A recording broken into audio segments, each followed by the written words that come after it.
Boa noite, irmãos, graça e paz. Eu também quero saudar os irmãos que nos acompanham pela transmissão, pelo canal da igreja. Sejam bem-vindos em nome de Jesus. Nós vamos começar o nosso estudo bíblico dessa quarta-feira, dia 28 de fevereiro de 2024. Pode passar o slide aí, por favor. Muito bem, esse slide, ele é apenas para recordar aos irmãos e mostrar a visão geral daquilo que nós estamos estudando. Como é do conhecimento dos irmãos, talvez não seja apenas do visitante, nós estamos estudando primeiro Crônicas, o primeiro livro das Crônicas. Estamos na segunda e última parte do livro, cujo tema geral é o reinado de Davi, que vai dos capítulos 10 a 29. O seu reinado está dividido em 4 partes, aqui descrita no livro. Primeira, o antecessor de Davi, capítulo 10, que nós sabemos da história, foi o rei Saul. Segunda, a ascensão de Davi ao trono, capítulos 11 e 12. Terceira, os feitos de Davi, capítulos 13 a 21. E quarta e última, os preparativos para a construção do templo, capítulos 22 a 29. Nós estamos na reta final do livro e também da quarta e última parte aí dessa segunda divisão, os preparativos para a construção do templo. Pode passar o próximo. Hoje nós vamos estudar o capítulo 28. Eu peço para que você abra sua Bíblia, por favor, em 1 Crônicas 28. Deixe-a aberta para a exposição que nós vamos fazer desse texto sagrado. O título que eu dei aí para o capítulo 28 é esse que vocês estão vendo. Davi apresenta o seu sucessor. Davi apresenta o seu sucessor. O que nós vamos ver aqui neste capítulo é a apresentação oficial perante os seus líderes, perante a nação de Israel, do seu sucessor. Então, como eu sempre gosto de fazer, dar um título, um tema que seja pequeno, simples, objetivo e de fácil memorização. Então, em linhas gerais, o capítulo 28 tem 21 versículos. Eu resumi nessa frase aí: Davi apresenta o seu sucessor. Pode passar? Esboço do texto. Em linhas gerais, o que nós vamos ver em 1 Crônicas 28. O capítulo está dividido em 2 partes, ele tem 2 divisões. Primeira, a escolha de Salomão, versículos 1 a 10. E segunda, a planta do templo, versículos 11 a 21. Então, o capítulo tem essas 2 divisões. A gente vai ver os detalhes apresentados aqui nesse texto. Então, a primeira parte aí, a palavra-chave é escolha. A escolha de Salomão. E a segunda, pode voltar um pouquinho aí? Opa, aí. A palavra-chave da primeira parte é escolha. A segunda palavra-chave é planta. Escolha e planta. Vai resumir o nosso estudo nessa noite. Agora sim, a primeira parte. A escolha de Salomão, versículos 1 a 10. Como o texto é longo, para a gente ganhar tempo na exposição, eu pensei em fazer da seguinte forma: a gente vai lendo e expondo os versículos, porque senão eu vou ter que ler todo o capítulo e depois a gente teria que fazer uma segunda leitura. Então, à medida que eu vou lendo, eu vou explicando aí. Então, a palavra-chave dos versículos 1 a 10 é escolha. Muito bem. Veja aí versículo 1, a convocação de toda a sua liderança.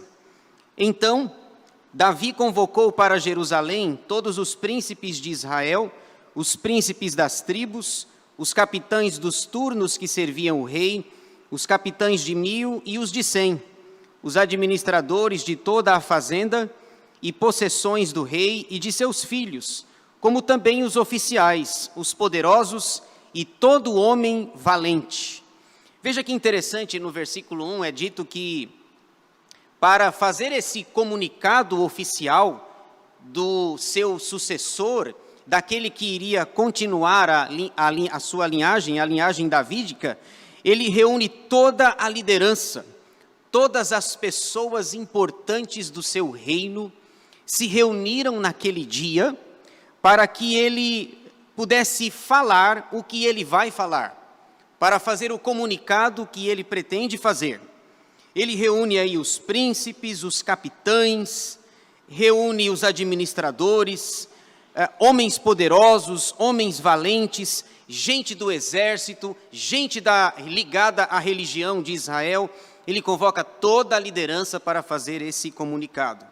Essa palavra então aí no versículo 1, ela é uma espécie de expressão conclusiva.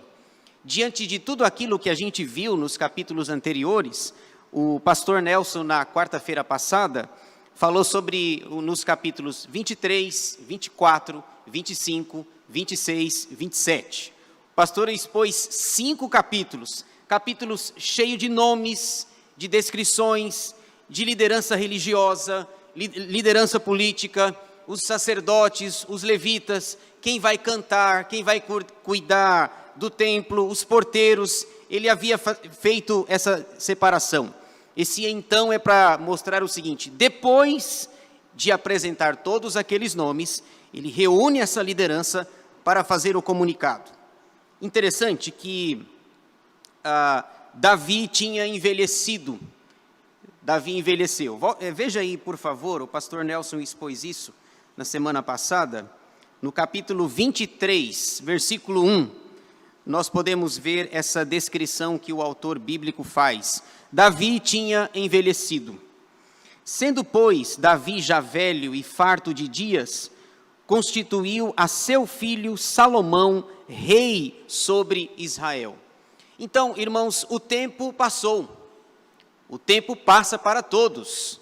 A idade chegou, a velhice chegou. Hoje é meu aniversário. E estou ficando mais velho. Não tão velho assim, eu não tenho a idade de Davi. Nas minhas contas, se eu não errei, né, Davi viveu 70 anos. Quando ele começa a reinar, ele tinha aproximadamente 30 anos. E ele reinou 40 anos em Israel. Parte de um tempo apenas em Judá e parte de um tempo, do outro tempo, em toda a nação. 30 anos, mais 40, 70 anos de idade. O tempo, diz a música, o tempo não para. O tempo passou, Davi envelheceu. Interessante que outro dia, estava tendo uma lembrança aí, eu tinha 20 anos, outro dia. E agora já não tenho mais 20. Fui brincar lá, correr no acampamento, jogar bola no retiro lá da nossa igreja. Eu vi os meninos correndo lá e eu dava um pique, eu estava no gol, né, eu dava um pique para ir, depois eu lembrava que eu tinha que voltar, porque eu era o goleiro. Mas a disposição, o pique já não é mais o mesmo. Aí para mim estava tão distante essa frase, mas o tempo passa para todos. E lá no capítulo 23, versículo 1, é dito que Davi envelheceu e ele precisa então agora apresentar o seu sucessor. E ele faz isso. Ele reúne toda a liderança para fazer isso. É curioso, eu sempre, na Bíblia, não sei para vocês, mas na Bíblia só tem uma pessoa que para mim nunca envelheceu. É interessante isso. Ele está sempre novo, está sempre jovem. É Timóteo, porque a gente sempre fala, né, o jovem pastor Timóteo. Paulo é o pai espiritual dele, ele é discípulo, na minha cabeça, Timóteo sempre foi novo, assim. 2000 anos se passaram e Timóteo continua novo, né? É o jovem pastor Timóteo. Mas o tempo também passou para ele e ele envelheceu. Veja aí versos 2 e 3. Davi fala sobre o seu desejo de construir o templo. Pôs-se o rei Davi em pé e disse: ouvi-me, irmãos meus e povo meu. Era meu propósito de coração edificar uma casa de repouso para a arca da aliança do Senhor e para o estrado dos pés do nosso Deus, e eu tinha feito o preparo para a edificar. Porém Deus me disse: não edificarás casa ao meu nome, porque és homem de guerra e derramaste muito sangue. Então ele mostra o seu desejo. E é interessante que, se nós voltarmos nas páginas das Escrituras, esse desejo de construir o templo, ele havia falado para Natã, o profeta Natã. Veja aí no capítulo 17, voltando aí, nós já estudamos, mas vale a pena a gente voltar. 1 Crônicas 17, versículos 1 a 6, ele fala do seu desejo para Natã, de construir uma casa, um templo para Deus. 1 Crônicas 17, de 1 a 6. Sucedeu que, habitando Davi em sua própria casa, disse ao profeta Natã: eis que moro em casa de cedros, mas a arca da aliança do Senhor se acha numa tenda. Então Natã disse a Davi: faze tudo quanto está no teu coração, porque Deus é contigo.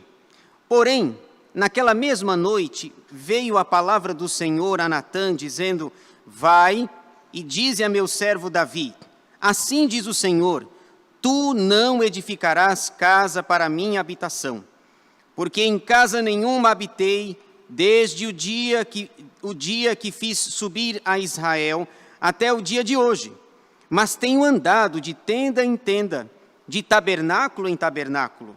Em todo lugar em que andei com todo Israel, falei acaso alguma palavra com algum dos seus juízes, a quem mandei apacentar o meu povo, dizendo: por que não me edificais uma casa de cedro?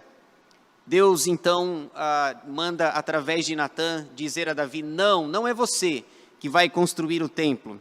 Deus diz assim: por acaso algum dia eu pedi, algum dia eu mandei você construir uma casa para mim? E voltando para o capítulo 28, o texto diz que Davi diz: mas como eu derramei muito sangue, eu fui um homem de guerra, o Senhor não me permitiu isso. Isso está no capítulo 22, ele relembra isso. Veja aí, capítulo 22, por ser um homem de guerra, Deus não o permitiu. Capítulo 22, versículos 7 e 8. Disse Davi a Salomão: filho meu, tive intenção de edificar uma casa ao nome do Senhor meu Deus, porém a mim me veio a palavra do Senhor dizendo: tu derramaste sangue em abundância e fizeste grandes guerras, não edificarás casa ao meu nome, porquanto muito sangue tens derramado na terra, na minha presença. Então, os versículos 2 e 3 mostram o seu desejo de construir esse templo e a não aprovação do Senhor em relação a esse desejo. Próximo slide aí, por favor. Versículos 4 a 7, a escolha divina de Davi e de Salomão. Veja aí: o Senhor, Deus de Israel, me escolheu de toda a casa de meu pai, para que eternamente fosse eu rei sobre Israel, porque a Judá escolheu por príncipe e a casa de meu pai na casa de Judá. E entre os filhos de meu pai se agradou de mim, para me fazer rei sobre todo Israel. E de todos os meus filhos, porque muitos filhos me deu o Senhor, escolheu ele a Salomão para se assentar no trono do reino do Senhor sobre Israel.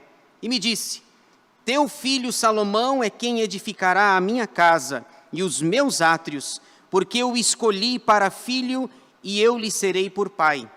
Estabelecerei o seu reino para sempre, se perseverar ele em cumprir os meus mandamentos e os meus juízos, como até ao dia de hoje. Irmãos, o que me chama a atenção aqui, nesses versículos, é a fala de Davi e a consciência que ele tem de que em ambos os casos a escolha foi divina. Tanto na escolha sua, na escolha de Davi, como na escolha de Salomão, quem escolheu, quem designou foi Deus, foi o Senhor. Isso, meus irmãos, vai ser importante porque isso não tem manobra humana, não tem jeitinho humano, e se Davi fosse brasileiro, talvez alguém diria, não tem o jeitinho brasileiro. Ele tem uma consciência impressionante para entender que em ambos os casos foi Deus quem escolheu. Quando a escolha é humana, nós temos problemas, temos dificuldades. Por exemplo, o primeiro rei de Israel foi uma escolha humana, e deu no que deu. Foi um problema, foi um desastre a escolha de Saul. Lá em 1 Samuel 8 é dito que o povo de Israel se ajunta, se aproxima e eles chegam perto de Samuel e diz assim: Samuel, é o seguinte, você envelheceu, o tempo passou também para Samuel, você envelheceu, os seus filhos não andam nas suas pegadas, eles não são tão bons, tão fiéis e tão leais quanto você, quanto o Senhor. E se eles fossem bons, nós até seguiríamos, mas não dá para seguir com os teus filhos. Portanto, Samuel, queremos um rei, queremos um rei, queremos um rei. Tanto é que o nome Saul significa pedido. O povo pede um rei para Israel. Saul é escolha humana e deu no que deu. Eu tenho a impressão, se eu não fiz as contas erradas, Saul reinou 40 anos, mas pelo relato bíblico dá a impressão de que Deus o rejeita no primeiro ou no segundo ano do seu reinado. Aí você diz assim: Senhor, meu Deus, como o Senhor é paciente, porque ele é rejeitado logo no início do seu reinado, e ele reinou 40 anos, se a conta estiver certa, se ele foi rejeitado no segundo ano do seu governo, Deus ainda o tolerou por 38 anos. A paciência que o Senhor tem com Saul. Portanto, o primeiro rei é a escolha humana, e o segundo rei é uma escolha divina. Davi, já velho e maduro, experimentado, e no final de sua vida ele diz assim, diante de toda a liderança de Israel: eu tenho a consciência de que tanto eu como o meu filho Salomão são escolha divina. É Deus quem escolheu. E a gente pode ver isso. Eu coloquei alguns detalhes ali, né? Davi foi escolhido por Deus. Onde está isso? 1 Samuel 16, quando Samuel vai ungir o novo rei de Israel. 1 Samuel 16, 12, quando Samuel derrama o azeite e o chifre na cabeça de Davi, ungindo o novo rei de Israel. Veja, Salomão também foi escolhido por Deus. E ele diz aí no versículo de número 5,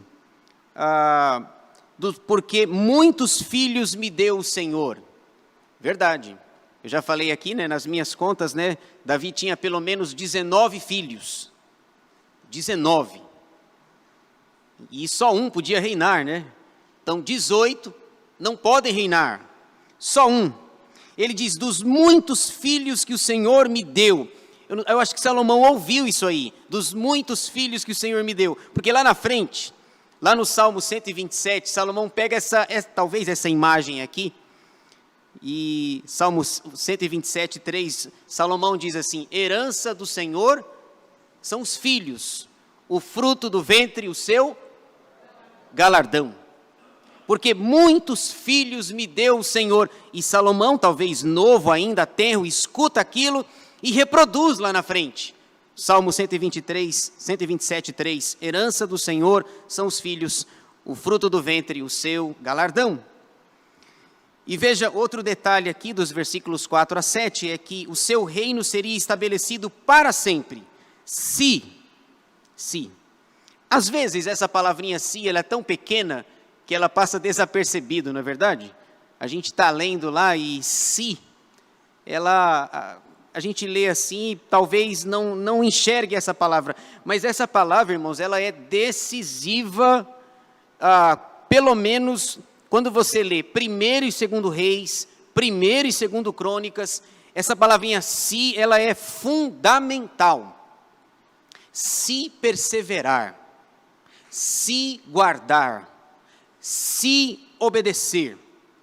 Quando a dinastia de Davi vai permanecer de pé, fortalecida, se guardar a lei do Senhor, se obedecer.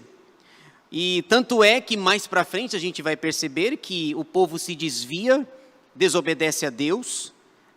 No ano 722 a.C., o reino do norte é destruído pela Assíria, cuja capital é Nínive, e em 586 a.C., o reino do sul também é levado para cativeiro. Por quê? Por causa dessa palavrinha, se perseverar, se guardar. Eu fico imaginando, né, e claro que não é assim, mas vocês já imaginaram se a nossa salvação dependesse desse se? Já imaginaram a tragédia que seria? Se você obedecer, se você guardar os mandamentos, se você for dizimista fiel, se você participar ativamente dos trabalhos da igreja, se você obedecer às autoridades eclesiásticas, graças a Deus que em relação à salvação não tem si, tem a graça de Deus. Graça de Deus, favor imerecido, conceito negativo do termo. E eu aprendi uma expressão interessante, graça, né? O conceito positivo, o conceito negativo é favor imerecido. E o conceito positivo de graça é beleza em movimento. Beleza em movimento. Não tem o si em relação à salvação. Então, versículos 4 a 7, essa percepção de Davi é impressionante. Ele tem a plena convicção de que ele e Salomão foram escolhidos por Deus. E quando é escolhido por Deus, vai dar certo, não vai? Vai dar certo. Mesmo que tenha um Saul no caminho, mesmo que tenha as lanças de Saul, mesmo que tenha os inimigos, os filisteus e todos os povos, quando tem o Senhor, ele tem certeza que vai ter vitória. Versículos 8 a 10. A sua exortação. Veja a percepção e o tato de Davi em reunir a sua liderança para fazer esse comunicado. A sua exortação para o povo e para Salomão. Vai sobrar para todo mundo aí, versículos 8 a 10. Agora, pois, perante todo Israel, a congregação do Senhor, e perante o nosso Deus que me ouve, eu vos digo: guardai todos os mandamentos do Senhor vosso Deus, e empenhai-vos por eles, para que possuais esta boa terra, e a deixeis como herança a vossos filhos para sempre. Tu, meu filho Salomão, conhece o Deus de teu pai, e serve-o de coração íntegro e alma voluntária, porque o Senhor esquadrinha todos os corações e penetra todos os desígnios do pensamento. Se o buscares, ele deixará achar-se por ti. Se o deixares, ele te rejeitará para sempre. Agora, pois, atende a tudo, porque o Senhor te escolheu. Veja aí, a escolha é divina e não humana. O Senhor te escolheu para edificares casa para o santuário. Sê forte e faze a obra. Veja o tato dele.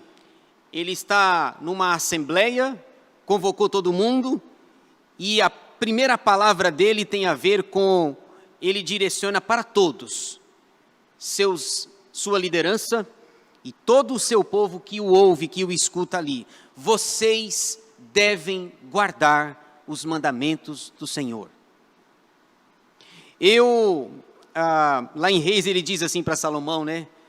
Meu filho, eu estou indo pelo caminho de todos os mortais. Traduzindo, estou morrendo. Mas guarde os mandamentos do Senhor. E vejam, irmãos, que o que ele está dizendo não tem nenhuma novidade. Nenhuma. Porque desde que Deus havia dado a lei de Moisés para o povo lá no Egito, as recomendações são as mesmas. Leia o livro de Deuteronômio, o 5º livro da Bíblia, que você vai ver, tem diversos capítulos que podem ser resumidos numa palavra: obedeçam a Deus. Obedeçam. Ah, mas é difícil. Não importa. Obedeça a Deus. Moisés, lá em Deuteronômio, chega a dizer assim: olha, eis que eu ponho diante de vocês a bênção e a maldição, a vida e a morte. E ele põe duas opções, e ainda dá uma, né, para facilitar. Eu dou duas opções para vocês, e ele diz: escolham a bênção, escolham a vida, para que prosperem, para que vocês possam ir bem e tenham vida longa. Vocês, todo o povo, toda a multidão que me ouve, eu ia falar nessa noite, eu não sei se era noite, né? Vocês que me ouvem, guardem os mandamentos do Senhor. Salmo 119, 11. Guardo no coração as tuas palavras para não pecar contra ti. Não tem nenhuma novidade. Aliás, a Bíblia não tem nenhuma novidade, né? Algumas pessoas falam que o livro mais difícil de entender é o Apocalipse. Eu não acho. Para mim, Apocalipse é tranquilo. Os livros mais difíceis de entender da Bíblia são os evangelhos. Mateus, Marcos, Lucas e João são os mais difíceis. Por quê? Porque ali você tem o próprio Jesus encarnado. E ele fala pessoalmente o que ele quer, o que ele deseja, qual é a ética do seu reino, qual é a plataforma do seu reino, quais os valores que ele ensina. Os mais difíceis é ali. Os mais difíceis estão ali ensinados pelo próprio Jesus. Tanto é tão difícil que os discípulos, uma hora, o Senhor fala, pede para explicar em particular, não é assim?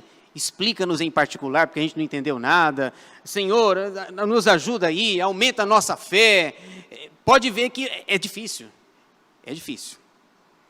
Veja, então, primeiro ele fala para o povo, guardem os mandamentos. Segundo, ele fala para Salomão, no versículo 9, ele particulariza. No versículo 9 ele diz, tu, meu filho Salomão, agora é com você. É claro, depois de falar com o povo, ele fala com Salomão. Salomão será o rei, será o líder. É ele quem vai governar o povo. E Salomão se considera novo, imaturo, inexperiente. É ele quem vai conduzir. Salomão vai amadurecer, vai reinar. Depois ele vai escrever um livro, o nome desse livro é Provérbios, Provérbios de Salomão. E lá no finalzinho, acho que no capítulo 29, ele diz assim, quando não há liderança, o povo padece. Olha o tato de Davi em se antecipar a algo que Salomão diria lá na frente. Tu, pois, filho meu, conheça o Deus de teu pai. E aqui tem uma pérola. Conhece o Deus de teu pai. Deixa eu dizer uma coisa para você. O Deus do seu pai precisa ser o seu Deus também. Sabe por quê? Porque às vezes a experiência que o seu pai ou a sua mãe teve, foi ele que teve. Não foi você. O Deus de seu pai, Salomão, meu filho, você precisa conhecer o meu Deus. E ele precisa ser o seu Deus. A experiência que o meu pai teve com Deus é a mesma que eu também devo ter com o Senhor. Veja, por exemplo, a vida de Jacó. É dito lá no livro do Gênesis que Isaac andou com Deus, que Isaac era um homem de Deus, e Jacó vivendo de trapaças e trapaças, de enganos e enganos. Jacó já tem mais de 80 anos de idade, e toda vez que ele vai falar de Deus, é o Deus do meu pai. Espera aí, Jacó. Que história é essa? O Deus do meu pai? Não, tem que ser o meu Deus, o meu Senhor. Toda vez que se o Senhor fizer isso, se o Senhor fizer aquilo, se o Deus do meu pai, não é o do meu pai, é meu. Meu pai é o meu pai, eu sou eu. Uma coisa é uma coisa, outra coisa é outra coisa. Parece simples, né? Muito bem, vamos lá, segunda parte. Então a primeira palavra aí é escolha, e veja que palavra, nesses 10 versículos, escolha, a consciência, a escolha foi de Deus. Não tem jogo humano, não tem manobra, a escolha é divina, tanto de Davi como de Salomão, então a coisa vai caminhar. A segunda parte é a planta do templo, a planta, o projeto. Nós vimos o projeto aqui da igreja no domingo, né? O projeto, o templo sendo construído aos poucos. Daqui a pouco a igreja vem para cá para fazer um culto, para animar o pessoal, para ver que a obra está caminhando. E a gente vai ver aqui, eu trouxe uma foto aí, uma imagem. Eu trouxe a planta, eu peguei originalmente, não estou brincando. Peguei uma planta aqui para mostrar para vocês, vou mostrar já já. Veja que vai aparecer alguns detalhes que parecem áridos, mas eles são interessantes também. A planta, veja aí versículos 11 a 19 Davi entrega o projeto para Salomão. Nós vamos até o 19 agora. Diz assim: deu Davi a Salomão, seu filho, a planta do pórtico com as suas casas, as suas tesourarias, os seus cenáculos e as suas câmaras interiores, como também da casa do propiciatório, também a planta de tudo quanto tinha em mente. Tudo o que ele pensou, ele deu para Salomão. Veja só, os detalhes do que estava na mente de Davi. Com referência aos átrios da casa do Senhor e a todas as câmaras em redor, para os tesouros da casa de Deus e para os tesouros das coisas consagradas, e para os turnos dos sacerdotes e dos levitas, e para toda obra do ministério da casa do Senhor, e para todos os utensílios para o serviço da casa do Senhor, especificando o peso do ouro para todos os utensílios de ouro de cada serviço. Também o peso da prata para todos os utensílios de prata de cada serviço. O peso para os candeeiros de ouro e suas lâmpadas de ouro, para cada candeeiro e suas lâmpadas, segundo o uso de cada um. Também o peso do ouro para as mesas da proposição, para cada uma de per si, como também a prata para as mesas de prata, ouro puro para os garfos, para as bacias e para os copos, para as taças de ouro, o devido peso a cada uma, como também para as taças de prata, a cada uma o seu peso, o peso do ouro refinado para o altar do incenso, como também, segundo a planta, o ouro para o carro dos querubins, que haviam de estender as asas e cobrir a arca da aliança do Senhor. Tudo isto, disse Davi, me foi dado por escrito por mandato do Senhor, a saber, todas as obras desta planta. Bom, a primeira coisa que eu fico pensando aqui é que tinha bastante coisa na mente dele, né? Bastante coisa. Os detalhes são contados aqui. E eu elenquei aqui, por exemplo, o que estava na mente dele. Pelo menos 3 coisas, em linhas gerais, nós podemos citar. Ele pensou nas partes internas e externas do templo. Como seria o templo, por dentro e por fora? Estava na mente dele, na cabeça dele. Outra coisa que ele pensou, então, como seriam as partes internas e externas? Outra coisa que ele pensou, no peso de cada coisa a ser feita, no peso. Eu destaco aqui, por exemplo, o candelabro. Eu não consegui ver na minha pesquisa aqui, mas o candelabro que ficava na Arca da Aliança, lá no tabernáculo, nas minhas contas, o tabernáculo, o candeeiro, melhor dizendo, com as lâmpadas, as 7 lâmpadas, tinha 34 quilos de ouro. O candelabro. 34 quilos de ouro. E o texto diz que ele pensou nas partes internas e externas, ele pensou no peso de cada item.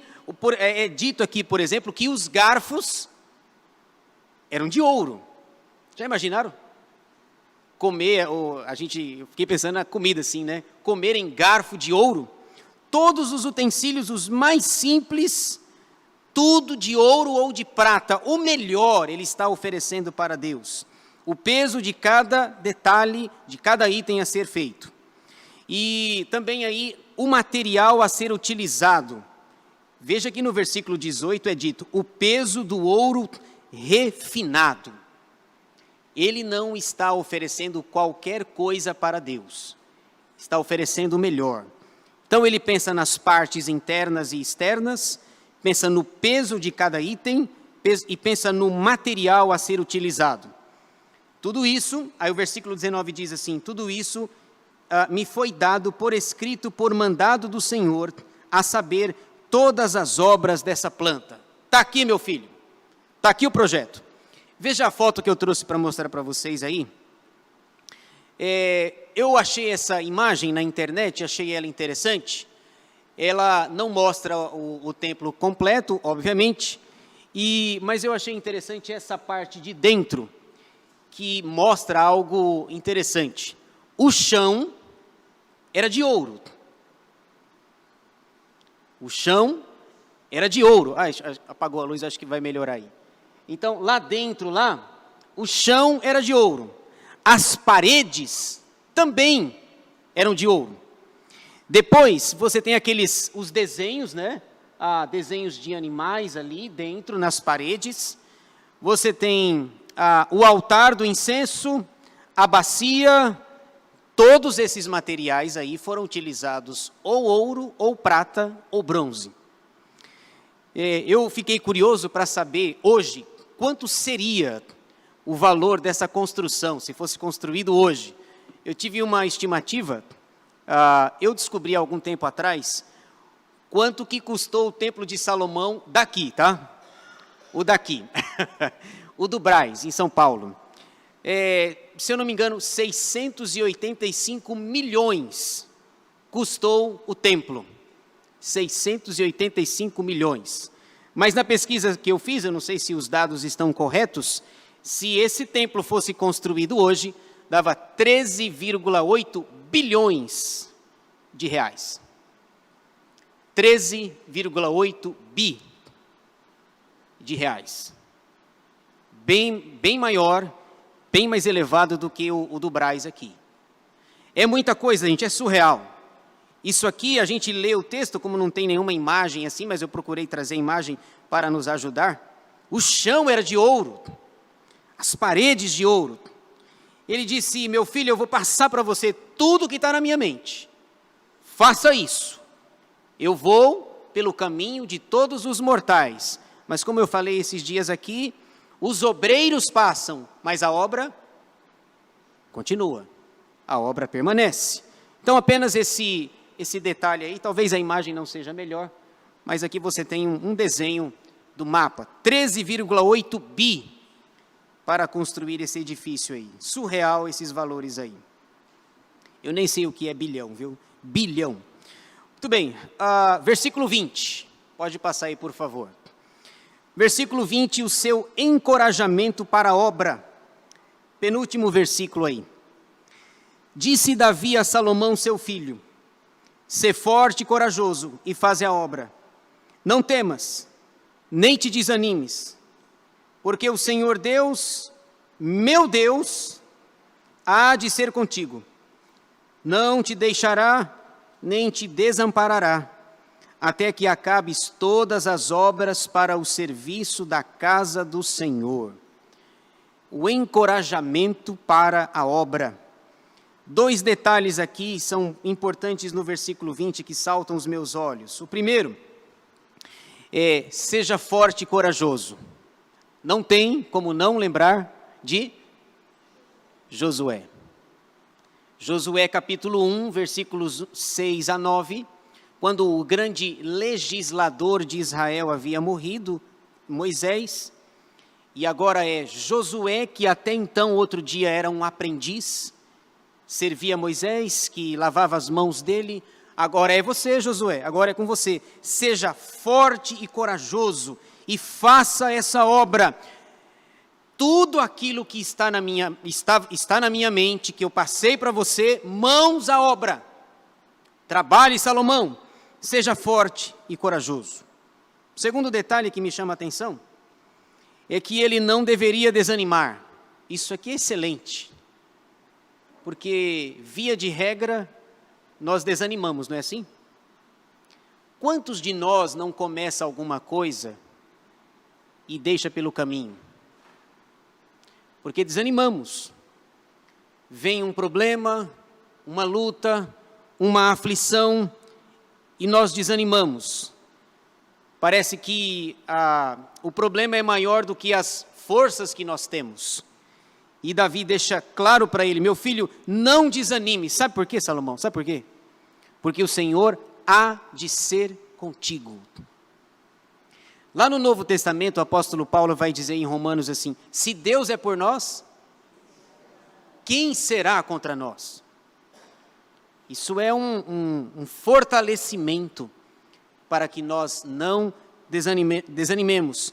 Não desanime, meu filho, não desanime. Porque o Senhor está com você. Está com você. Verso 21, o último. ele tinha pessoas à sua disposição.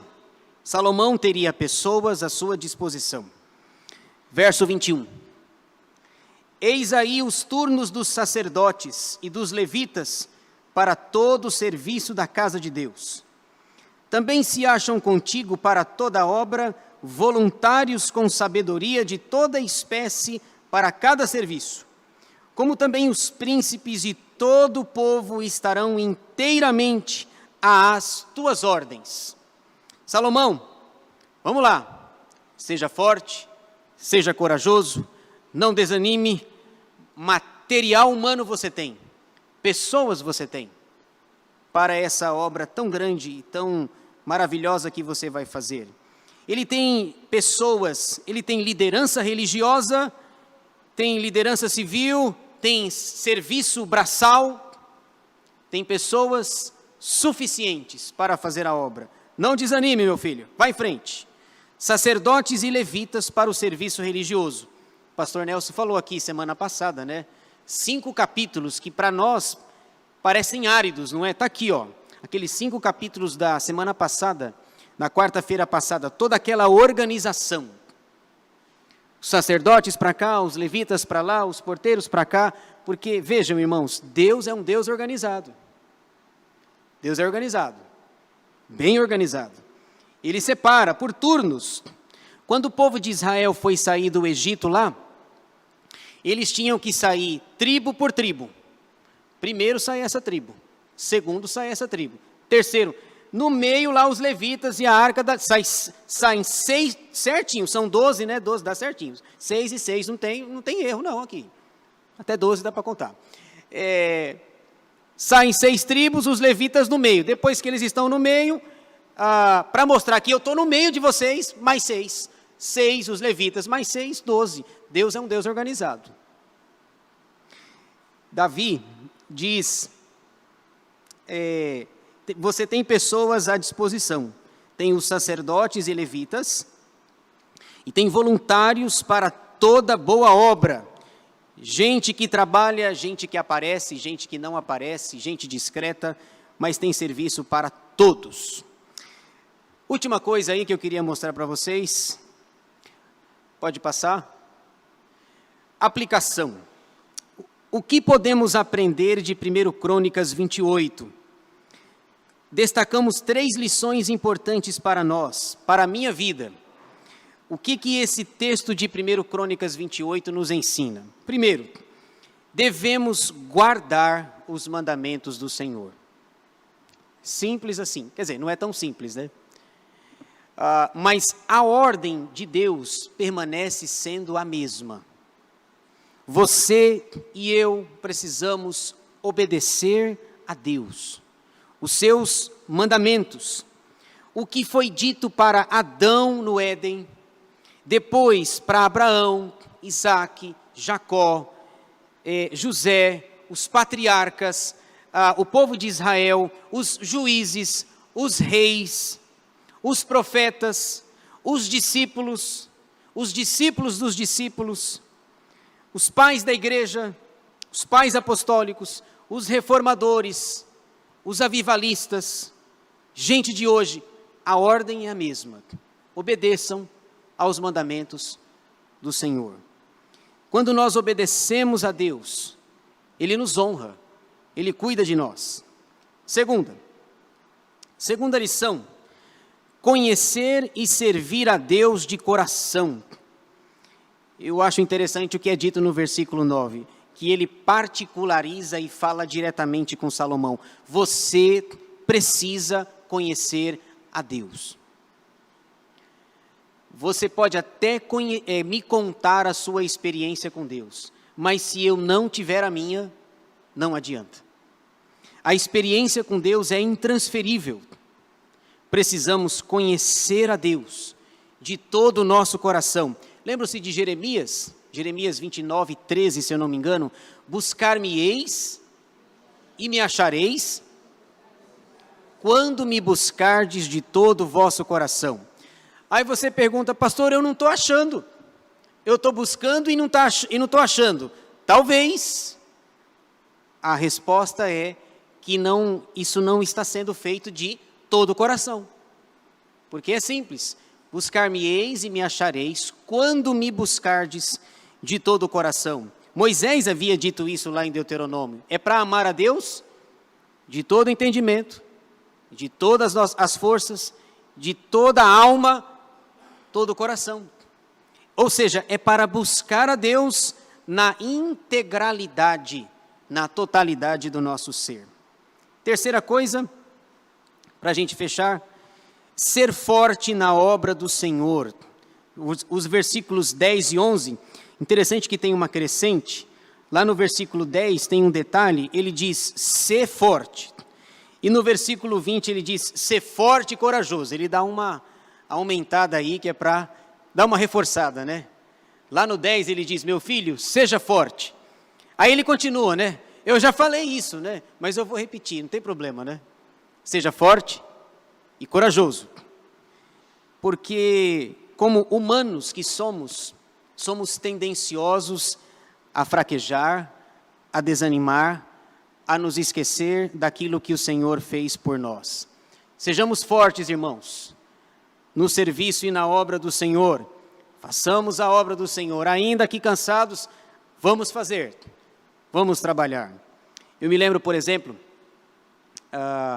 quando eu cursei o seminário, quando eu fiz o curso, a minha sala começou com um determinado número de pessoas. Acho que 32 alunos, se eu não me engano. Sabe quantos terminaram? 11. 11. Eu estava lá, nos 11 lá na foto, lá, né? Deu um time de futebol, certinho, 11. Os 11 titulares lá, da turma de 2007. E é curioso que, ao longo do curso, eu percebi claramente isso, o desânimo das pessoas. Teve pessoas que desanimaram e desistiram.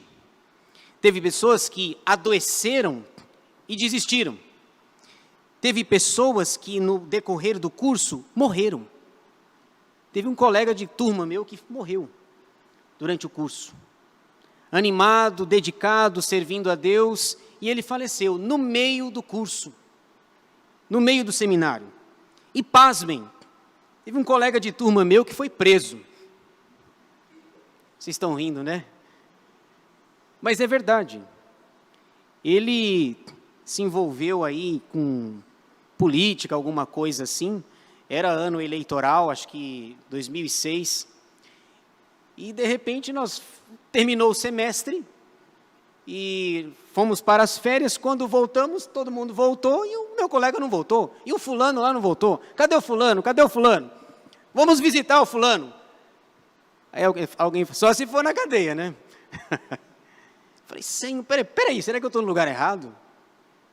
Então, gente que desistiu, gente que adoeceu, gente que morreu, gente que foi preso. É claro, é uma exceção, 1 entre 32. Mas no final, aquele canudo lá no final pesava 1 tonelada no dia que eu recebi. Porque nós somos tendenciosos a desanimar, a nos abater diante dos problemas e das adversidades. Mas, se Deus é por nós, quem será contra nós? É preciso que nos mantenhamos firmes no Senhor. Pode passar? É isso que eu queria passar para vocês, o capítulo 28, a frase aí, Davi apresenta o seu sucessor. Alguma pergunta?